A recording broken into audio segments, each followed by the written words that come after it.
Happy New Year! It's a new year with new ideas, new hopes and wishes and dreams and resolutions, and let's talk about all of that.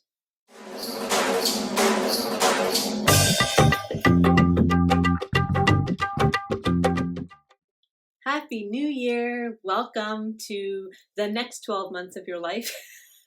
How were the last 12 months of your life? This is the kind of time around the year when we reflect, right? Where we look backwards at how things have been, we kind of close out the old year, and then we look forward and we kind of set intentions for the upcoming months. And as you've probably heard by now, if you're, paying attention, New Year's resolutions don't really work. When I was regularly attending the gym, when that was allowed, back before COVID changed all of our lives, we noticed that February, so January would be really busy in the gym. And around Valentine's Day and later, the gym became really quiet again, or the same number of people that it had before. So those first 6 weeks after January 1st, people were like dedicated, they were doing their thing, and then it kind of tapered off, into February. And that's often what happens with these New Year's resolutions. So I wanted to offer you a little bit of a different way, perhaps, of looking at the new year. And this is not my idea. This idea is shared by many, many, many people. And I've heard it most recently with Brahma Kumari Shivani. And I'll put a link to her whole talk at the bottom of this video, because she actually has some really practical things that she suggests you do to kind of keep this way of seeing the new year. And actually having your goals and your wishes unfold in a particular way. So what she talks about is the idea that, yes, it's important to kind of reflect and close out the last year, and it's important to set intentions and goals for the coming year. But what if we were to remind ourselves that each day is a new day?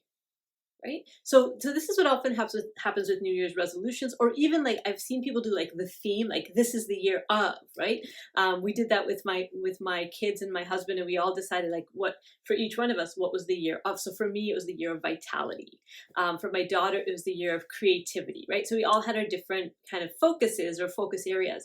So when you do a year of, or you do resolutions, what often happens is that they kind of pop in your mind here and there, right? So for example, I might be like, on a walk and I'm very tired and like pushing up a hard hill, and I might say, oh, but this is the year of vitality, so keep going, you can do this. That might be in March, right? But from January to March, I might have not even thought about it at all. And that's what so many of us do. We have these like great ideas at the beginning of the year, and then we don't remember to do them because life gets in the way, our old habits get in the way, and we continue to just do the same old thing.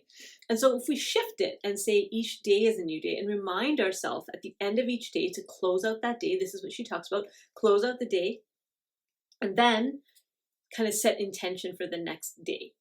And intention doesn't necessarily have to be like a physical goal, like I will achieve this, because we all know how to do that, right? We all know how to make our lists and do our bullet journaling and say these are the things I want to achieve. And when I work with clients or the people who find me, many of them are high achievers, sometimes even burnt out. So you know how to do that. You know how to set tasks. What I'm talking about as far as intention is, how do you want to feel tomorrow, right? Is tomorrow a day that you want to feel centered? Is tomorrow a day you want to feel hopeful? Is tomorrow a day you want to feel neutral? Maybe tomorrow's a day you want to feel generous. Whatever it is, right? And it could be the same thing every day. It could be, tomorrow I want to feel a sense of harmony within my family, for example. And you get to decide how that looks. And when we do it that way, when we start engaging in a daily practice, rather than just kind of having an idea of what we want the next 12 months to look like, kind of forgetting about it, and then kind of remembering at random moments. That's how I do it when I try to set resolutions or themes. This is a way of doing it daily. So you can have your resolution or your theme, but making sure that you're taking some time out each evening before you go to bed and reflecting, right? Just reflecting. So closing out yesterday and setting an intention for tomorrow. One of the ways that I close out the day at the end of the day is I have a gratitude journal. And it's actually a 5-year journal. So it's a tiny little book with really thick, and it basically has like 5 different slots. Say on January 1st, there'll be 5 different sections. And so you get to write in like 2021, 2022, 2000, whatever the year is. And it just has like 3 or 4 lines. There's not a lot of space in that it's a little tiny line. Like you can write a sentence or 2. And so what I do in that journal is every day or every night before I go to bed, I write in my line or 2 of gratitude. And then what's neat is when I'm regular with this practice, and there's days I forget, and there's days whatever, but generally I do this. And so the following year, I get to see, yet last year on this day, what was I grateful for? And that's one way to close out the day, is to look at kind of the positive, the things that you appreciated about the day. The other element that I haven't been doing that I'm going to start introducing hopefully tonight and this, moving forward, is not only acknowledging gratitude, but also acknowledging the challenges of the day, right? And kind of giving myself forgiveness, giving anybody else forgiveness that I think might need it. So you kind of really close the day, because otherwise what happens is I wake up the next day thinking about the stressors from yesterday, or I dream about them all night, right? I marinated it all night. So that's something I'm going to try, and I'd invite you to try that as well, is, doing your 1 line of gratitude, and you can kind of think about it. I like to write it down because then I have a record and I can look back, later. But also, where were the pain points of the day, and could I let that go? One of the ways to let that part go is a prayer, a Hawaiian prayer, Ho'oponopono. And there's kind of 4 elements to that prayer. Is I love you. No, I'm sorry. It doesn't really matter the order, but the order that I learned it was, I'm sorry, please forgive me, I love you, thank you. I'm sorry, please forgive me, I love you, thank you. So to say that to myself, and to say that to any others that I might have been in conflict with that day. Now, forgiveness is a whole other topic. We talked about it last month. There's lots of videos on it. You can go check them out, because, you might say, why do I say I'm sorry? And why do I say, please forgive me? What's that about? So you can go back and look and kind of get your forgiveness work there.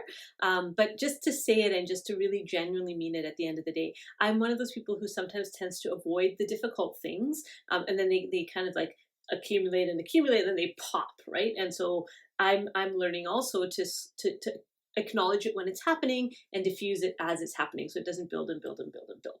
So those are my thoughts for the new year. I hope you're energized and hopeful and excited, maybe even, about what the next few days, weeks, months might bring to your life, and what tiny little daily changes you might be able to make in order to ensure that whatever theme or whatever ideas you have, goals you have for this year, you can actually achieve them. And again, not necessarily goals like, I want to reach this X, I want to run this marathon, or I want to do, be at this weight, or I want to hit this target in my business. That's not the kind of goals I'm talking about.